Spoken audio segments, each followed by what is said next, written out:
ഇപ്പൊ നമ്മൾ 18 വയസ്സിലൊരു കുട്ടിക്ക് എൻഡോമെട്രിയോസ് കണ്ടെന്ന് വെച്ചു, ഈ സിസ്റ്റ് കണ്ടു, എൻഡോമെട്രിയോസിന്റെ സിസ്റ്റ് കണ്ടു.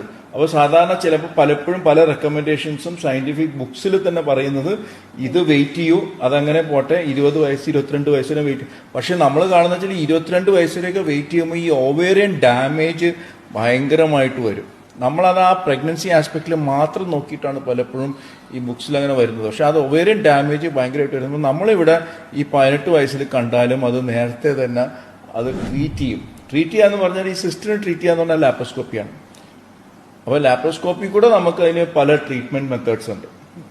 അതിനു മുമ്പ് നമുക്ക് ഈ കൊച്ചു കുട്ടികളിൽ നമ്മൾ ഈ സിസ്റ്റ് ട്രീറ്റ് ചെയ്യുമ്പോൾ തന്നെ 2 വിധത്തിലുണ്ട്. ഒന്ന് നമുക്ക് സിസ്റ്റക്ടമി ചെയ്യാം, ആ സിസ്റ്റ് റിമൂവ് ചെയ്ത് കളയാം. അങ്ങനെ റിമൂവ് ചെയ്യുമ്പോഴാണ് നമ്മൾ ഈ അണ്ടാശയം ഒരുപാട് ഡാമേജ് ചെയ്യുന്നത്. അതിന് പകരം ഇപ്പം നമ്മൾ ചെയ്യുന്ന ഈ ലേസർ വെച്ചിട്ട് വളരെ മൈക്രോ മില്ലിമീറ്റർ വെച്ചിട്ട് ഒട്ടും അണ്ടാശയം ഡാമേജ് ചെയ്യാതെ നമുക്കത് വേപ്പറൈസ് ചെയ്ത് കളയാൻ പറ്റും. ശരിക്കും കൊച്ചു കുട്ടികളിൽ അത് വളരെ നല്ല എഫക്റ്റ് വരുന്ന ഒരു സാധനമാണ്. അത് കംപ്ലീറ്റ് വേപ്പറൈസ് ചെയ്ത് കളഞ്ഞു കഴിഞ്ഞാൽ ഭയങ്കര നല്ല ബെനിഫിറ്റ്സ് ആണ്. അതായത് ഫർദർ ഡാമേജ് നമുക്ക് ഓവറിയിൽ അവോയ്ഡ് ചെയ്യാം.